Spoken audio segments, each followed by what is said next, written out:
교독하겠습니다. 요셉 자손이 여호수아에게 말하여 이르되 여호와께서 지금까지 내게 복을 주심으로 내가 큰 민족이 되었거늘 당신이 나의 기업을 위하여 한 제비 한 분깃으로만 내게 주심은 어찌함이니까 하니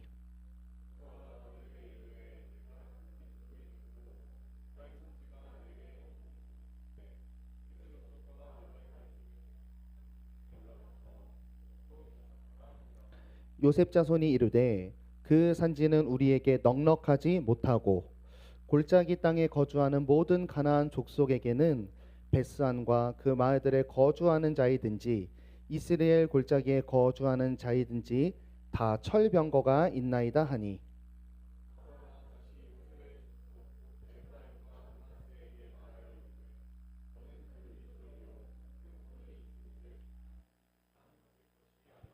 그 산지도 내 것이 되리니 비록 삼림이라도 내가 개척하라 그 끝까지 내 것이 되리라. 가나안 족속이 비록 철병거를 가졌고 강할지라도 내가 능히 그를 쫓아내리라 하였더라.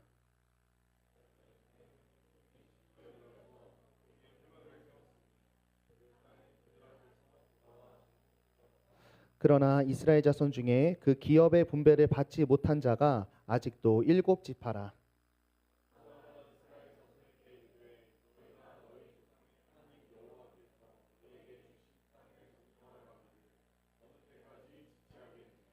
너희는 각 지파에 세 사람씩 선정하라. 내가 그들을 보내리니 그들은 일어나서 그 땅에 두루 다니며 그들의 기업에 따라 그 땅을 그려 가지고 내게로 돌아올 것이라.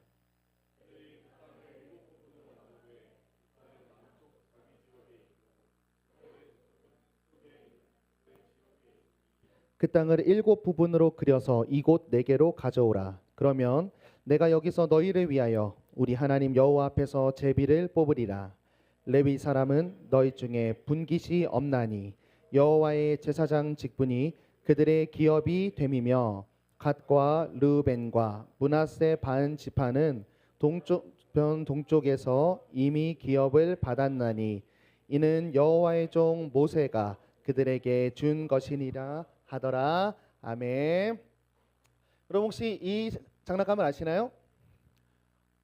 네, 이거 육아템에 아주 거의 뭐 에르메스 수준의 정말 구하기도 어려운 뽀로로 문짝입니다. 저도 이제 자녀가 생겨서 이 문짝을 너무 사고 싶었는데 당근에도 안 올라오고 올라오면은 5분 안에 다 사라집니다. 그런데 우리 담임 목사님 첫째 따님께서 이제 윤서를 하다가 이제 외국으로 떠날 때 이 뽀로로 문짝을 선물로 주셨어요. 그래가지고 너무 이제 든든한 아버지의 마음. 아버지들 술 한잔 하시고 이제 하나 통닭 한 마리 사고 집에 들어가는 그런 마음으로 가지고 갔어요. 엄청난 기능이 있습니다. 여기 하나하나에 다 기능이 있어요. 그래서 나는 우리 그림이가 저것을 정말 즐기기를 바랐습니다. 그런데 갖고 갔더니 기능이 있는 곳을 빠지지 않고 한 번씩 다 빨더니 그 뒤로 등을 돌리고 다른 곳으로 향하는 그림이의 모습을 보면서 너무나 열받았죠. 그냥 아버지의 마음으로서 너무 좋은 걸 이미 줬는데 그것을 누리지 못할 때만큼 안타까운 것이 없는 것 같아요. 그리고 한 번씩 핥았으니까 이제 관심 없고 이제 가서 슬리퍼를 빨고 뭐 고무장갑 빨고 이러고 정말 쓰레기 같은 걸 빨러 돌아다니는 아이의 모습을 봅니다. 그리고 얘가 나중에 커서 이렇게 말하겠죠. 너무 열받게 아빠가 나한테 해준 게 뭔데 하는 그런 이야기입니다.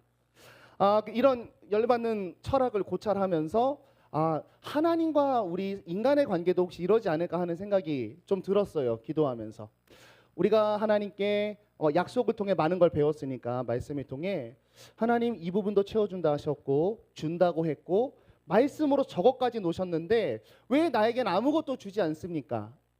라고 반문하는 우리의 삶 속에 혹시 이런 생각을 해보는 거죠. 혹시 우리에게 이미 뽀로로 문짝이 있지 않았을까 하는 그런 이야기입니다.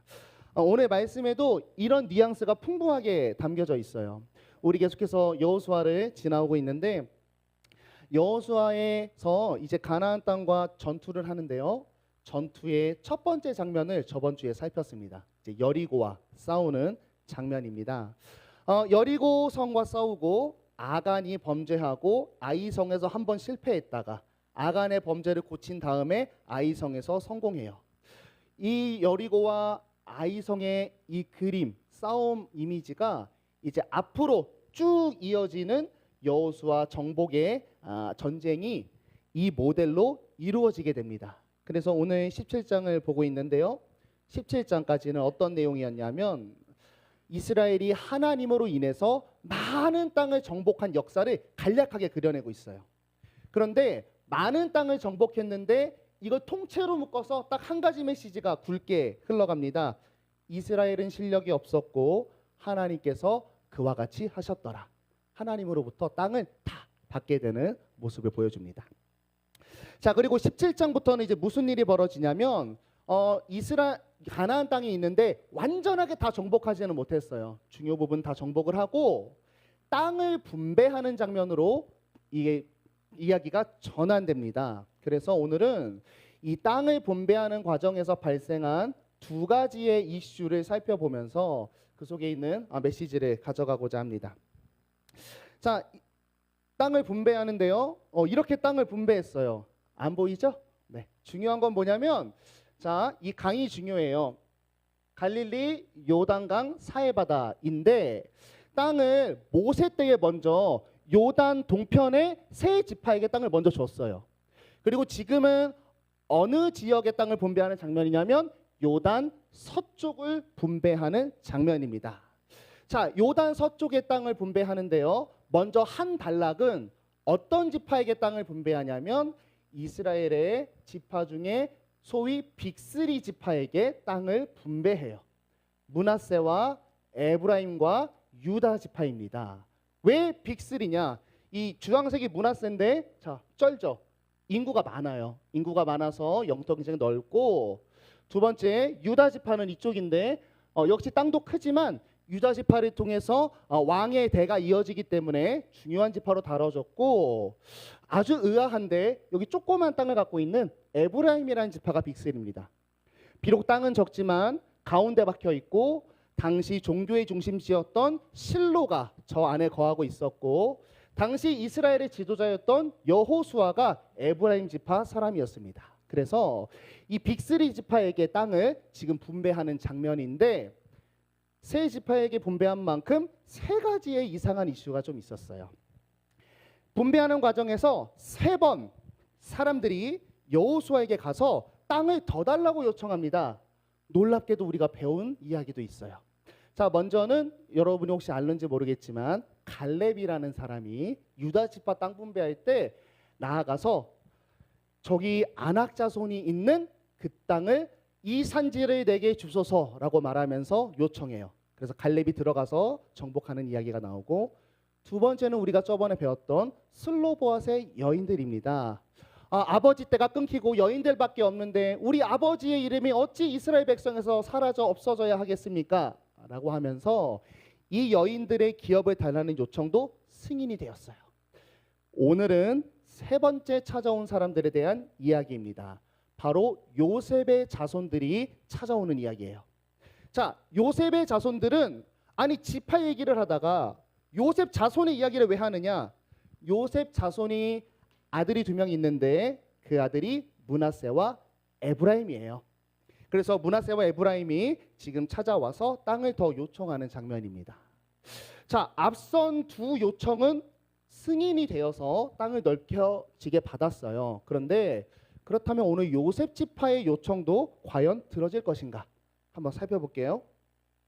자, 요셉 자손이 여호수아에게 말하여 이르되 여호와께서 지금까지 내게 복을 주심으로 내가 큰 민족이 되었다. 근데 있잖아, 너가 우리 기업을 위해서 한 제비, 표 하나, 한 분기두로만 내게 주는 건 이게 말이 되는 소리냐? 이런 이야기를 하고 있어요. 여러분, 여기서 우리가 먼저 하나 살펴야 될 것은 뭐냐면 이미 요셉 자손 므낫세와 에브라임에 대한 땅 분배가 끝난 상황이에요.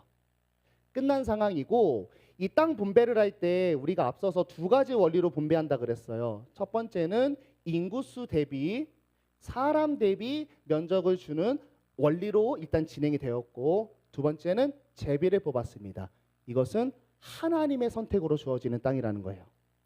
그래서 사실 지금 이 요셉 자손들은 땅을 받았으니까 이제는 뭘 해야 되는 시기냐면 분배된 곳으로 이제 들어가서 정복하고 그곳을 하나님의 말씀이 통치되는 곳으로 꾸려나가야 될 시기예요. 그런데 지금 다시 여호수아에게 하나님 편으로 돌아와서 땅을 더 요구하고 있습니다. 그 근거가 뭐냐? 여호와께서 지금까지 내게 복을 주셔서 내가 큰 민족이 되었다. 이거는 사실 비교적 관점입니다. 12지파 중에서 우리 요셉 지파가 하나님께 특별한 큰 복을 받아서 이렇게 커졌는데 너희보다는 내가 조금 더 넓게 받아야 되지 않느냐 하는 이야기예요. 비교 우위적인 교만함과 욕심이 들어져 있는 요청입니다. 그래서 대장 여호수아가 이렇게 답변을 줘요. 여호수아가 그들에게 이르되 그래 네가 큰 민족이 되었고 에브라임 산지가 아마 너에게 좁을 거야. 근데 있잖아 너네 분배된 그 땅 주변 보면은 브리스 족속 르바임 족속의 땅 삼림이 있어. 평지는 아니지만 산으로 된 지역이 있다는 거예요. 너네 거기 삼림 있잖아. 그 가서 밀어버리고 개척해서 살아라. 답변을 줍니다. 자, 이 말을 듣고 요셉 지파가 후퇴하지 않고 이렇게 또 답변하죠. 아, 여호수아 씨, 당신 바보예요?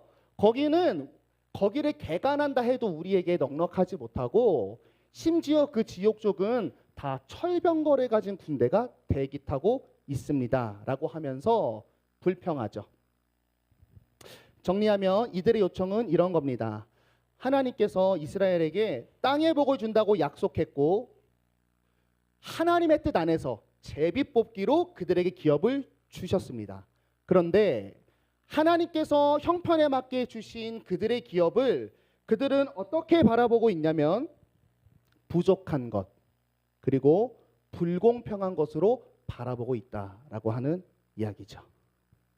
여러분 우리의 신앙을 이 요셉 지파의 요청을 통해 한번 돌아볼 수 있기를 바랍니다.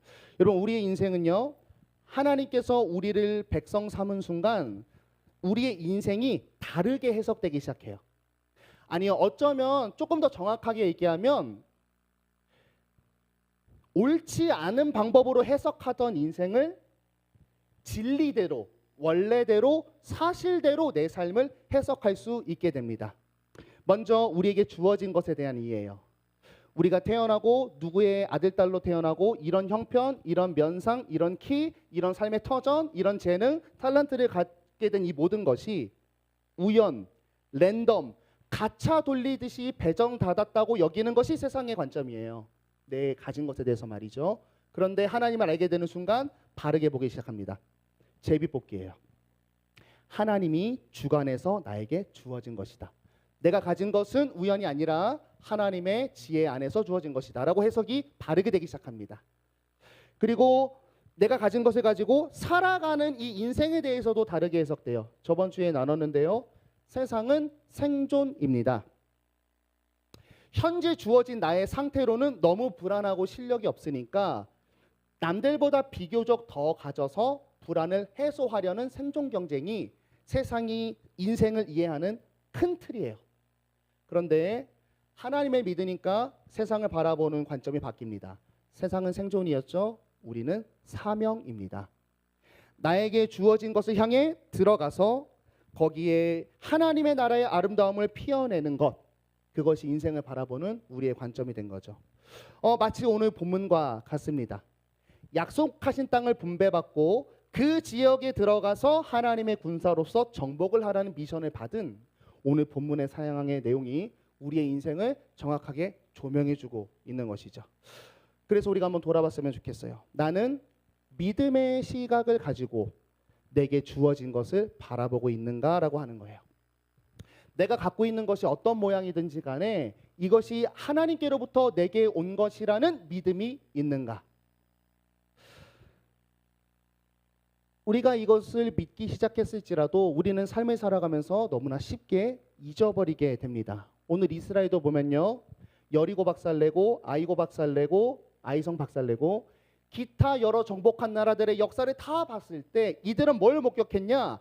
우리의 실력으로 한 게 아니구나. 하나님이 거저줬구나.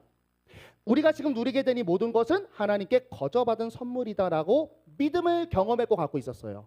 그런데 이제 땅을 분배받고 가나안 사람들처럼 걔네도 전쟁하며 살았잖아요. 땅을 분배받고 세상 사람들처럼 세상에 들어가려고 하니 이제는 들어가서 하나님의 말씀으로 누릴 때가 되니 다시 세상 실력과 관점을 끄집어 와서 안경을 쓰고 나와 나의 지경을 살펴보기 시작합니다. 여러분 우리도 마찬가지죠. 재미나이가 나와서 잠깐만요. 네. 우리도 마찬가지입니다. 하나님의 은혜를 알고 체험했고 고백하고 결단하여서 이 청년 너무 귀한 20대의 시간 중에 유일하게 있는 주말 이 일요일을 여러분 이곳에 온 것이죠. 우리의 믿음은 거짓이 없습니다.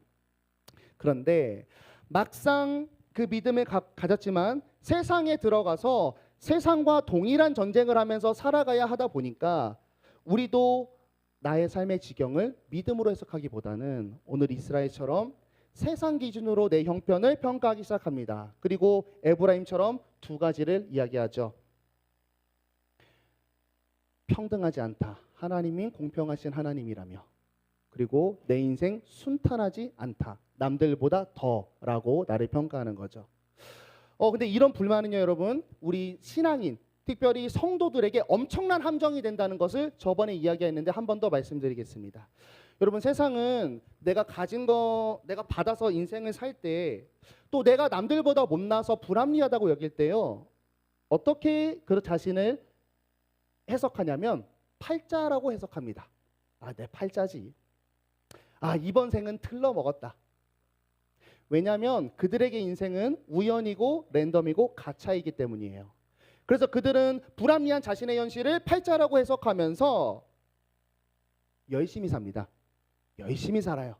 기왕 이렇게 된 거 어떡하냐? 열심히 살아야지. 남들보다 조금 자야지. 남들보다 더 노력해야지. 남들보다 에너지 써야지. 열심히 삽니다. 왜냐하면 그 인생을 다르게 해석할 내용이 없어요. 하나님이 없으니까. 근데 여러분, 성도는 어떻죠? 은혜가 부어졌고요. 교육을 성경으로 다 시켜놔서 하나님을 알아요. 하나님께로부터 온 것을 내가 갖고 있구나 알고 있습니다. 여러분, 그래서 성도는요, 죄를 짓습니다. 이런 식으로 말이죠.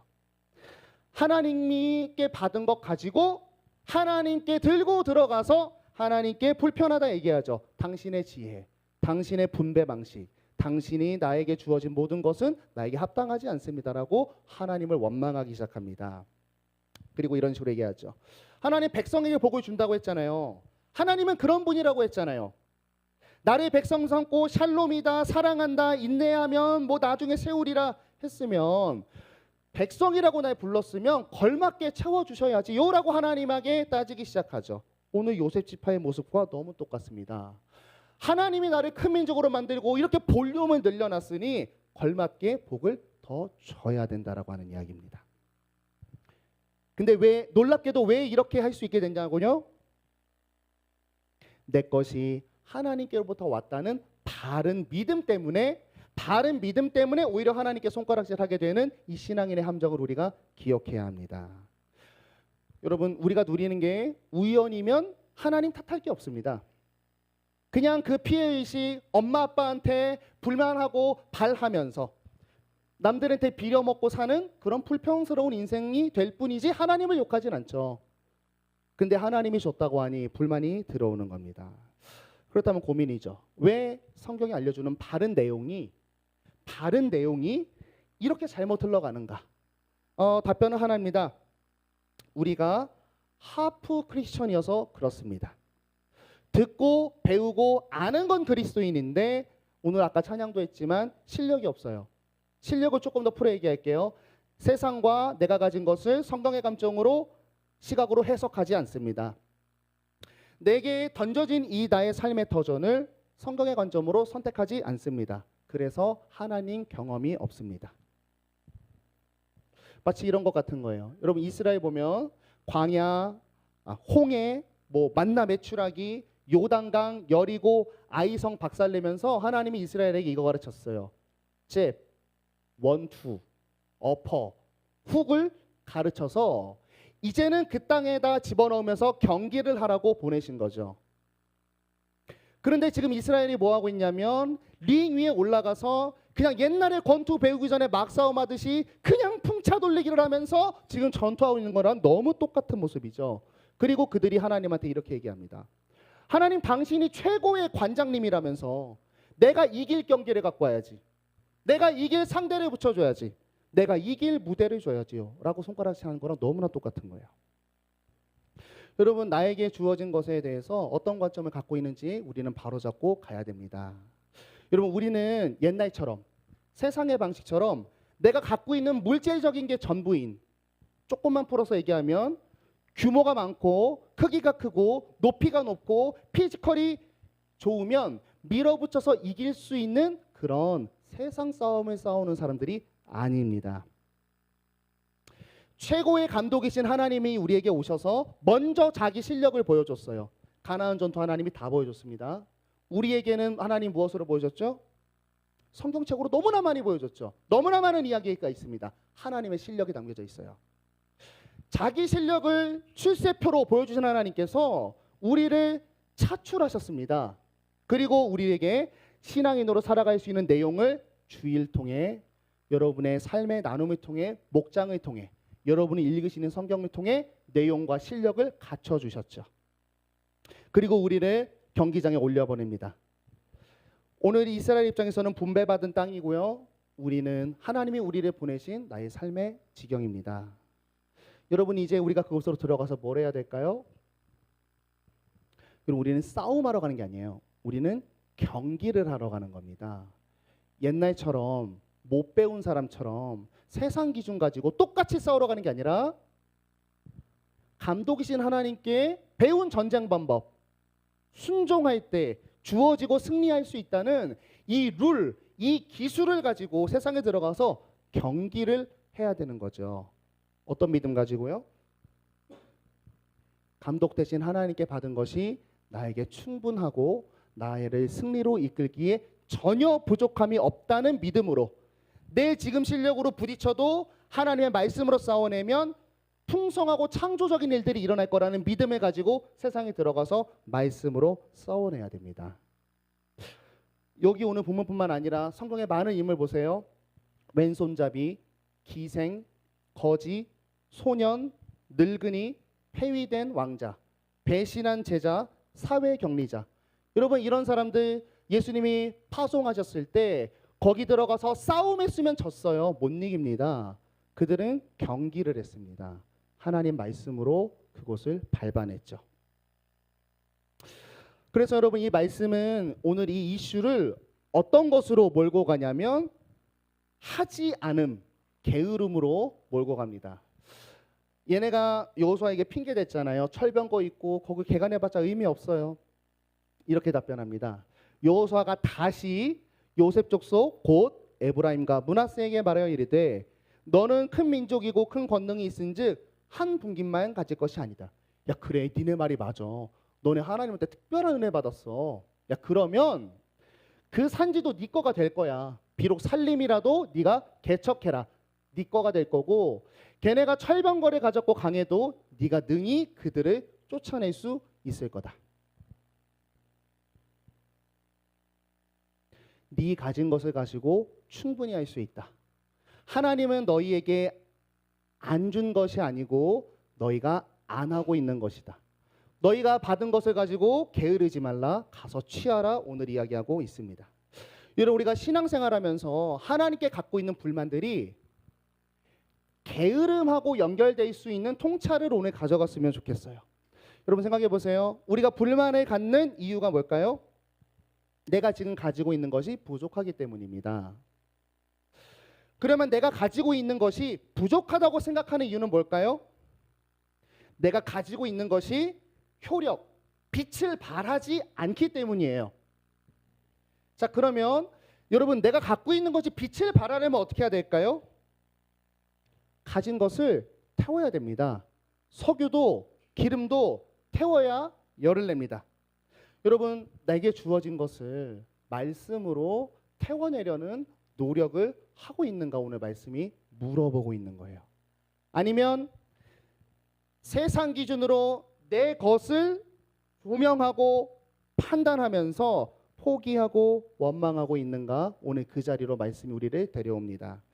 여러분, 우리가 하나님 믿으면서 나는 게으르게 가만히 멈춰서서 하나님께 받으려고만 하는 것, 여러분 이것은 신앙인의 모습이 아닙니다. 왜냐하면 성경에 그런 모습이 나온 적이 없어요. 바울이 뭐라고 합니까? 나는 구원받았지만 아직 잡은 줄로 여기지 않고 표대를 향하여 달려간다는 거예요. 이게 신앙인의 정말 마음의 모습입니다. 여러분, 하나님이 있다고 가만히 앉아서 하나님께 얻어먹길 바라는 사람은 뭐라고 표현하냐면 빌어먹는 인생이라고 합니다. 그것을 세상은 거지라고 합니다. 여러분, 그런데요, 성경은 우리를 거지라고 하지 않았고 자녀라고 했어요. 여러분, 자녀는 뭐냐면 공급해 주시고 나를 지도할 수 있는 백인 아버지를 가지고 뭘 하는 사람이 자녀냐? 나의 삶의 지경에서 창조적인 경영을 하면서 인생을 꾸려가는 게 자녀예요. 내가 가진 것으로 세상과 불평하며 내 가진 것을 성실히 찾아내고 개간하고 만들어내지 않는 게으름은 불신을 만들고 원망을 만들어냅니다. 왜 불신을 만드냐면 하나님이 내게 준 것을 해보지 않아서 아름다운 걸 모르거든요. 하나님 불신해요. 그리고 원망합니다. 빛이 나오지 않으니까 부족하다면서 하나님 원망하죠. 첫 번째입니다. 여러분, 우리가 가지고 있는 것을 통찰해 보세요. 자, 두 번째입니다.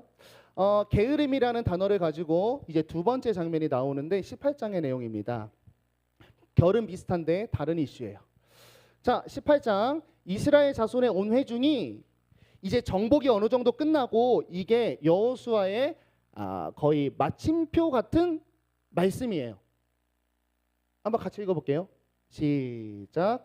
이스라엘 자손의 온 회중이 실로에 모여서 거기에 회막을 세웠으며 그 땅은 그들 앞에서 돌아와 정복되었더라. 아멘. 하나님이 아브라함에게 약속한 것의 완전한 성취입니다. 땅은 정복되었더라. 완전히 물리적으로 정복된 건 아니고 이제 이스라엘이 군데군데 다 정복을 했고, 왜 다 정복되었다고 했냐면 그 주변국들이 이미 패배했어요. 마음이 간담이 높고 서늘하고 그냥 가서 밟으면 끝입니다.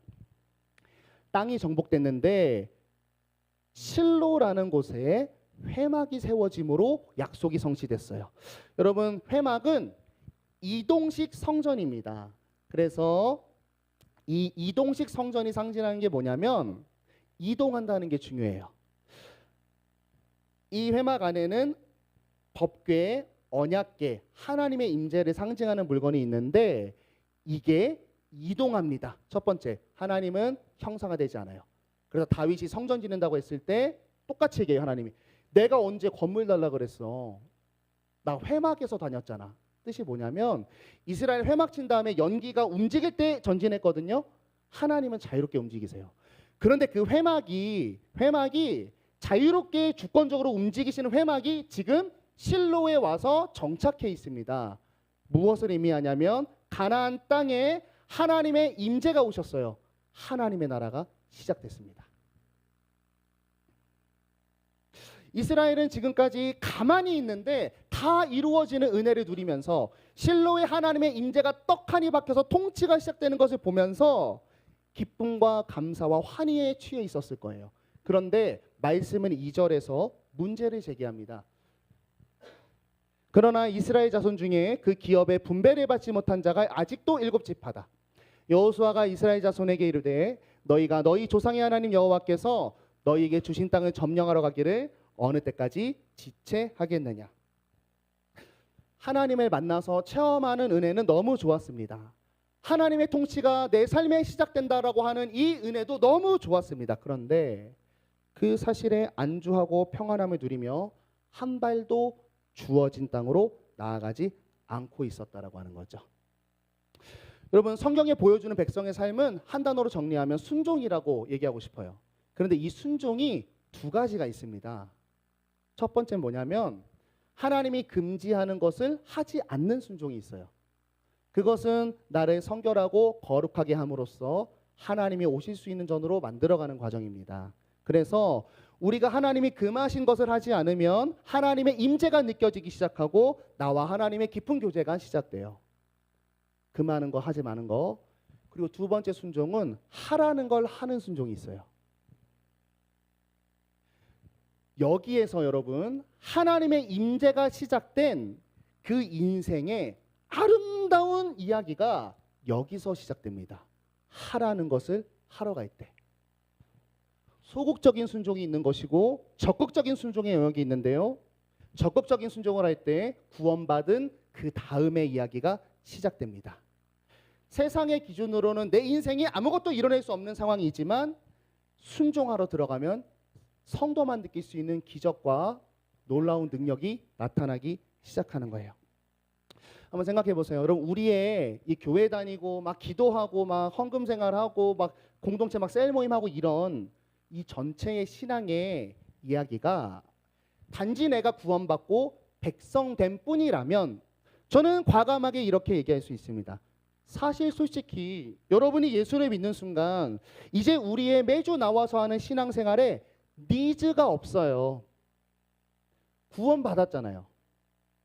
왜 나와야 되는 거죠? 니즈가 없습니다. 그리고 그때부터는 급격하게 하나님이 진의화됩니다. 구원받았고 백성이니까 나의 니즈를 하나님께로부터 얻어맞기 위해서 혹은 내 인생에 하나님이 쉴드를 좀 쳐주게 하기 위해서 교회에 와서 눈도장을 찍는 진의적 신앙을 갖게 되죠. 근데 또 열받는 건 목사라는 사람이 앞에 와서 하나님이 진의가 아니라고 합니다. 그러니까 교회를 올 이유가 더 없습니다. 아마 하나님을 믿고 예수 그리스도의 십자가를 믿고 그 은혜에 감사하고 신앙의 내용을 여러분들처럼 정말 잘 알고 있지만 굳이 주일 예배와 말씀 선포의 자리를 가볍게 여기는 청년들이 아마 이와 같은 생각일 겁니다. 신앙 이야기는 구원과 백성됨이 끝이라고 하는 거죠. 그러니까 여러분 예배가 기다려지지 않습니다. 왜냐하면 삶에서 하나님을 경험하지 않으니까 6일 동안 하나님을 경배할 내용이 없어요. 예배는 드리러 오는 거라 그랬잖아요. 드릴 내용이 있어야죠. 그죠? 없습니다. 예배 기다려지지 않아요. 두 번째는 말씀 선포가 기다려지지 않습니다. 구원을 받으면 됐지 왜 더 깊이 말씀으로 들어가야 되는 거예요? 왜냐하면 내 삶의 지경을요 분배받은 땅으로 여기고 성취하려는 마음과 역사가 없기 때문입니다. 그래서 성도로 살면서 지치고 고나여 위로가 필요한 상태가 아니에요. 성도로 살기 위한 말씀의 무기가 필요한 상태가 아니에요. 말씀 선포가 전혀 필요 없습니다. 그리고 일주일을 살고 나니까 성도로서 피곤한 게 아니라 그냥 세상처럼 몸이 피곤한 거예요. 그러면 당연히 우리는 잠을 잡니다. 쉬어야 되는 거예요. 이게 너무 정말 리저너블한 겁니다. 예배 필요 없어요. 여러분 그러니까 여러분 뭐가 없냐면요. 이게 없어요. 1년 된 그리스도인하고 10년 된 그리스도인하고 차이가 전혀 없습니다. 왜냐하면 아는 건 똑같거든요. 십자가 경험했고요. 십자가 내용 알고 성경의 핵심적인 내용 다 알고 있습니다. 1년만 신앙생활 해도 차이가 없어요. 왜요? 10년이라는 시간을 걸어가면서 내 인생 속에서 하나님을 경험한 신비와 기적을 경험한 내공이 전혀 없기 때문입니다. 그러면서 1년이 지나 2년, 3년, 5년, 10년 차가 지나가면서 이런 신앙이 됩니다. 기쁨이 없고 감격이 없고 이유가 없는 신앙인이 돼버리죠. 그런데요, 오늘 말씀이 도전합니다. 말씀이 도전하세요. 정확히 그 상태로 있는 이스라엘. 하나님이 다 떠먹여주고 이제 들어가서 누려라 했는데 들어가지 않은 이스라엘. 삶의 지경으로 들어가라. 내가 모든 걸 준비해서 가나안 땅에 쫙 깔아놨으니까 가서 쟁취해라. 오늘 말씀이 이야기하고 있는 거죠. 구체적으로 이렇게 얘기합니다. 세 사람씩 선정해서 그들을 보내리니 그들은 일어나서 그 땅에 두루 다니면서 땅을 그려가지고 내게로 돌아와라. 세상으로 들어가서 하나님의 나라로 개간할 삶의 지경을 그 청사진을 그 스트럭처를 그려서 오라는 거예요. 여러분 세상에 들어가서 그 하나님의 나라를 세워나기 위해서 그림을 그리기 시작하잖아요. 그러면 뭐가 생기는지 아세요? 하나님께 말할 내용이 생겨요. 과거에 보냈던 정탐꾼처럼 하나님 과연 여기가 적과 꿀이 흐르는 땅이었군요. 하나님 제가 말씀드리고 삶의 지경으로 갔더니 정말 이곳에 나를 보낸 이유가 이 영혼들, 이 관계들, 이 무너진 불공평한 이 지경을 하나님의 나라로 만들려고 보냈군요. 하나님을 예배할 수 있는 내용이 나와요. 주일이 기다려줍니다. 그리고 들어가면 이런 것도 보이죠. 하나님 이런 형편이 있는데 이거 어떻게 내가 밟아 누려가는 것이 성도다운 모습일까요? 말씀에 갈급해지기 시작합니다. 여러분 가나안도 보세요. 이스라엘 보십시오. 하나님이 다 승리하게 하고 그 나라를 오늘 만들어줬어요. 그런데 하나님이 다 떠먹어 주면서도 한 가지 하라 그랬어요. 한 가지. 수고해라. 걸어가라. 순종해라. 들어가라. 여러분 공부하세요. 여러분 직업을 가지시고 관계에서 도망치지 마시고 시간에 뜻없이 날리지 마시고 내 인생과 나의 가계와 경제와 내 삶의 사회적 영역에서 풀어내야 될 것 여러분 최선을 다해 풀어내십시오. 교회로 도망치지 마세요. 거기에서 아무것도 성도로 고민하고 철학하지 않고 교회 와서 하나님한테만 빈다고 하는 모습 성경적이지 않습니다. 대단한 걸 하라는 게 아니에요. 대단한 거 하라는 게 아니에요. 수고하라는 거예요.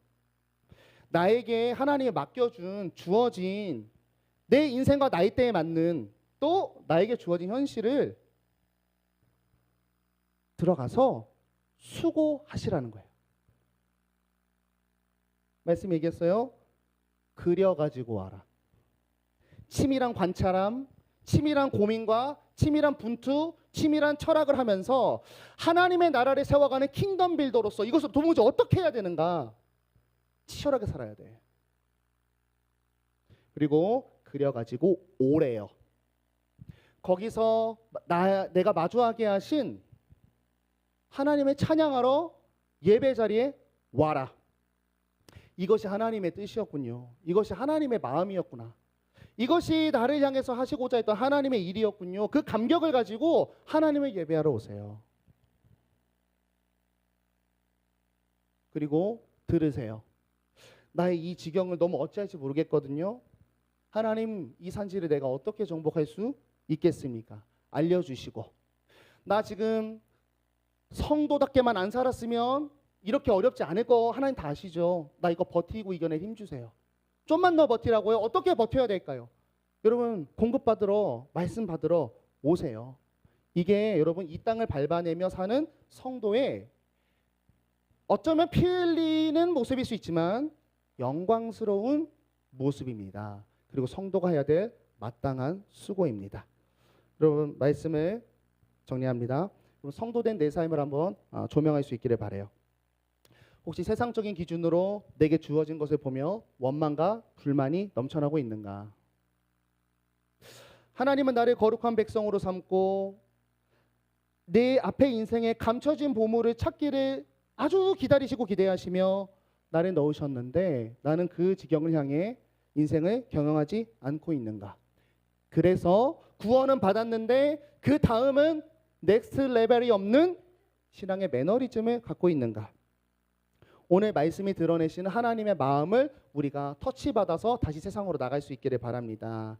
오늘 하나님은 요셉 지파에게도 마찬가지 지파를 아직 분배하러 땅을 그려려도 가지 않은 7지파에게도 마찬가지 너 주었건만 다 주었건만 무엇을 하고 있는가? 오늘 하나님이 우리에게 그 마음을 전해주세요. 안타까운 마음을 가지고 정체된 이스라엘에게 말씀하십니다. 여러분 신앙으로 게으르지 마세요. 교회를 꼬박꼬박 나오라는 그런 초등학생적인 게으름 아니에요. 그건 여러분 당연히 하는 거예요. 당연히 하는 거예요. 그런 게으름이 아니라 내가 하나님께 받은 것을 세상의 기준으로 불평만 하려고 하는 게 아니라 내가 갖고 있는 걸 하나님이 주셨으니 족하다는 믿음을 가지고 내 가진 것을 살펴서 쟁취하세요. 내 가진 것을 가지고 꽃 피우세요. 여러분 여기서 스스로 개척하라는 저 단어가 바라라는 히브리어예요. 이것은 창세기 1장 1절에 나오는 이야기입니다. 태초에 하나님이 천지를 창조하시니라. 베레시트 바라 엘로힘, 창조하다라는 단어예요. 무슨 소리냐면 여러분, 내 가진 것을 세상적으로 비교하면 아무것도 아니에요. 싸우면 져요. 그런데 세상의 기준으로 봤을 때 정말 아무것도 아닌 것 같은데요, 이것을 개간하면 하나님의 창조적인 능력으로 저 분량 갖고는 저럴 수가 없는 일이 일어나요. 정말입니다. 정말이에요. 저 같은 사람도 하나님이 사용하시잖아요. 여러분 같은 사람은 어떻게 사용하겠어요? 여러분들 치열하게 사는 거 보면 진짜 감동스러워요. 내가 목사 안 하고 20살 살았으면 이렇게 살았을까? 치열하게 사는 여러분을 내가 잘 알고 있습니다. 엄청난 일이 일어날 거예요. 그리고 두 번째는 막가진 곳을 향해 들어가라고 했습니다. 땅에 두루 다니시고 땅을 그려가지고 주님께로 돌아오십시오. 나를 통해 하나님의 나라를 그려낼 곳이 어디인가? 삶의 지경을 유심히 관찰하세요. 물리적인 곳, 직장, 또 관계 다 마찬가지. 그리고 돌아와서 하나님께 아뢰십시오. 예배와 말씀 선포받는 자리에서 하나님을 찬양하시고 하나님께 공급받으시기를 바랍니다. 그리고 이 모든 여정에, 어쩌면 너무나 위태한 이 여정에 한 가지를 꼭 기억하시기 바랍니다. 하나님께서는 이 성도의 영광스러운 걸음을 걸어가게 하기 위해서 예수 그리스도를 보내셨다는 거예요. 여러분, 어쩌면 구약의 이야기는 우리가 순종을 해야지 주의 백성이 되는 그런 과정이었다면요, 이것을 실패할 걸 아시는 주님께서 이 땅에 직접 오셔서 예수 그리스도의 십자가로 우리를 이미 성도로 도장을 찍었습니다. 여기에 무엇이 들어있냐? 우리가 그리스도를 믿고 구원받았다면 무엇이 들어있냐면, 우리에게 희미하게 보이고 어떻게 될지 몰라 보이는 나의 미래의 모든 지경을 내가 고민해서 순간순간 살아가는 수고로움이 있지만, 예수 그리스도께서 우리를 택하시고 구원했다는 것은 이 인생의 지경의 끝에 하나님이 우리를 이미 성도로 완성했다는 거예요. 그리고 그 완성한 하나님께서 내 매일매일 마주하는 현재의 성령으로 함께 걸어가고 계십니다. 여러분, 지금 가나안 땅이랑 똑같아요. 여호수아에게 1장에서 이렇게 말했습니다. 내가 밟는 땅은 모두 내가 너에게 줬다. 들어가라. 과거형이에요. 줬으니까 들어가래. 마찬가지입니다. 예수 그리스도께서 여러분을 택하시고 집어넣었을 때에는 이미 성도로서 빛날 것이 완성되어 있는 거예요. 매일 걸음을 말씀으로 역사하시는 성령님의 음성을 따라 밟아내시면 반드시 여러분이 성도로 빛나게 될 것입니다. 오늘 말씀 생각하면서 나의 형편과 나의 자리를 이미 주어진 선물이라고 생각하시며, 말씀을 성취하고자 하는 갈망으로 내가 가진 것과 나의 지경을 살피고 철학하고 창조적인 지혜를 향할 수 있는 여러분 될 수 있기를 바랍니다. 그래서 세상이 우리를 보고 니까 싶게 뭘 할 수 있어? 한남동도 안 사는 놈이. 그런데 한남동에 사는 사람들보다 더 많은 생명을 피워내고 이 세상을 정말로 생명으로 피워내는 데 여러분이 분명히 쓰임 받을 수 있습니다.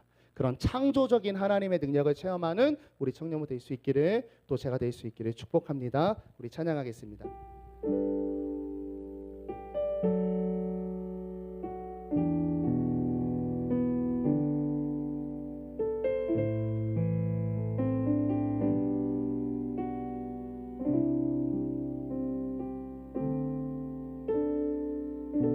우리 말씀 생각하면서 우리 찬양의 가사에 힘입어서 주님께 고백하도록 하겠습니다.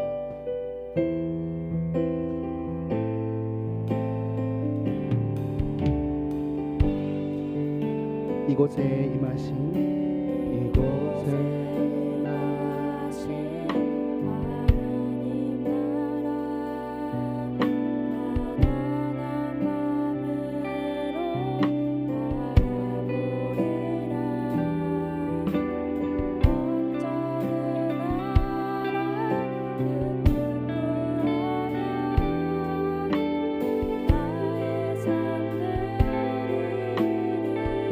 주님이 맡기신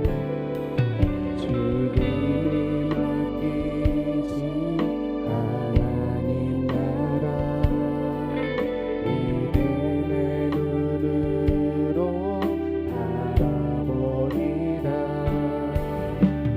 하늘의 뜻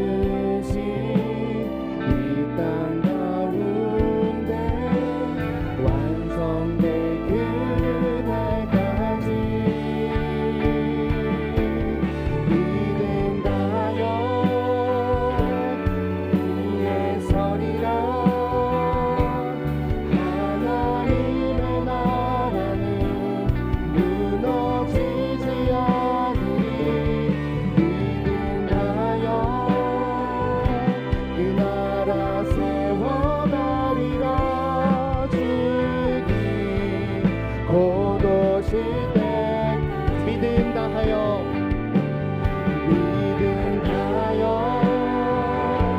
그 위에 서리라. 하나님의 나라는 무너지지 않으리. 믿음 다하여 그 나라 세워나리라. 나의 연약함과 나의 우리 삶의 지경을 향해서 우리 결단하며 나갑니다. 믿음 다하여 그 위에 서리라.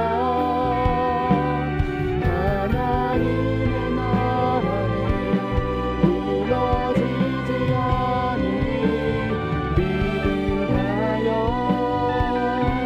그 나라 세워가리라. 주님 곧 오실 때까지.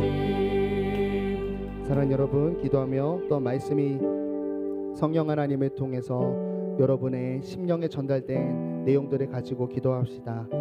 사랑하는 여러분, 하나님이 우리를 백성 삼으셨을 때에는 또 우리를 통해 하나님의 나라를 이루시고자 하셨을 때에는 여러분 결코 실패 없습니다. 그리고 하나님이 우리에게 주어진 것 결코 실수 없습니다. 하나님의 나라는 무너지지 않습니다. 여러분, 세상과 겨루어 살아가면서 사실 비교 우위적으로 내가 세상보다 못난 것이 너무 많을 것이에요.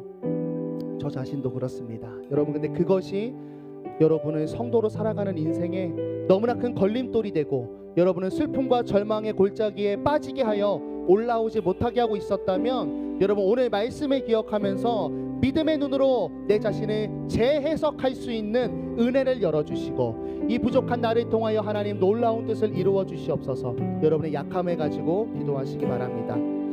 여러분, 두 번째로는 우리 자신을 보라 하셨고, 두 번째는요, 나의 삶의 자리에 들어갈 것을 요청하셨습니다. 여러분, 우리에게 주어진 삶의 자리는 우리를 성도 삼으신 이상 나를 자라게 하고 나를 통해 하나님을 드러내고자 하는 여러분 영광이 가득한 경기장입니다. 여러분, 생존하러 들어가는 거 아니에요. 여러분 이미 승리하셨고, 여러분 우리는 다 함께 이미 아름다운 경기를 하러 들어가는 겁니다. 여러분, 주눅들게 하는 것 있다면, 삶의 자리에서 무너진 것 있다면, 또 엉망이 되어버린 나의 삶의 지경에 하나님의 나라를 세워갈 곳이 있다면 하나님 저에게 지혜를 허락하시고 힘과 능력을 허락하셔서 그곳을 능히 하나님의 나라로 바꾸어내는 킹덤 빌더가 되게 하여 주시옵소서. 여러분, 말씀 생각하시며 기도하며 나아가겠습니다. 기도합니다. 하나님 아버지, 우리의 연약함을 긍휼히 살펴주시기를 간절히 바라고 간구하는 마음으로 이 시간 엎드립니다. 하나님, 내 자신의 연약함을 가지고 이 시간 먼저 나아갑니다. 주여, 나의 이 아버지 하나님 게으름과 나의 이 아버지 하나님 정말 쾌락적인 모습과 나의 이 불편한 모습들과 나의 넉넉하지 못한 형편들과 나의 과거의 상처들과 나의 트라우마들과 나의 자신감 없음과 나의 외적인 열등감과 나의 학벌과 나의 아버지 하나님 부모와 나의 관계가 너무나 연약하여 세상 속에서 주눅들고 살아갔던 내 자신을 봅니다. 주님, 그리고 나는 주님께 만나며 나아갔습니다. 내 자신을 왜 이렇게 만들어 놓았고 나를 통해 도대체 무엇을 할 수 있는지 아버지 엎드렸던 내 자신을 가지고 주 앞에 나아갑니다. 하나님, 내게 주신 것이 족하니 가서 대가나라 말씀하신 아버지 하나님, 내 삶의 창조적인 능력을 이루신 아버지 하나님을 신뢰하며 나아가오니 우리 귀한 청년들의 삶 가운데 찾아와 주셔서 하나님, 이 형편, 이 상황, 이 꼬라지를 가지고 놀라운 능력을 피워내는 하나님의 지혜를 보게 하여 주시옵소서. 하나님의 지혜와 하나님의 창조의 능력이 우리 귀한 청년들의 삶과 청년들의 재능과 청년들의 아이덴티티를 통하여 나타나게 하여 주시옵시고, 그리하여 어디에 가든지 하나님의 나라를 세워가게 하옵소서. 하나님, 세상이 우리를 위축시키고 세상에 우리 삶의 지경을 무너뜨릴지라도 나는 반드시 주의 나라를 살아갈 수 있음을 믿는 믿음으로 우리가 삶의 자리를 성실히 거룩히 밟아 나갈 수 있도록 주여 은혜를 더하여 주시옵소서. 하나님의 에너지가 필요합니다. 우리를 통해 일하신 주 하나님을 찬양하게 하시고 그리하여 그 땅을 부려가지고 오라 말씀하신 아버지 하나님, 한 주간의 삶을 통해 하나님의 예배의 내용들이 많아지게 하시고 주의 말씀을 가지고 들고 들어갈 나의 전투하는 경계장에 하셔서 영광스러운 금별리만 얻게 하시고 영광의 타이틀을 얻게 하시고 하나님 보시기에 기쁘시고 아름다움을 들어갈 수 있도록 채워주시옵소서.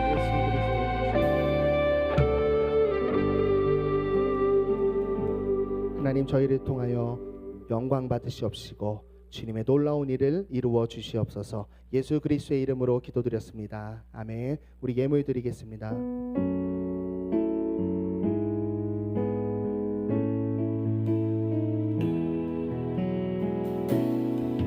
주님, 내 길을 잘 아시고 내 걸음 아시네.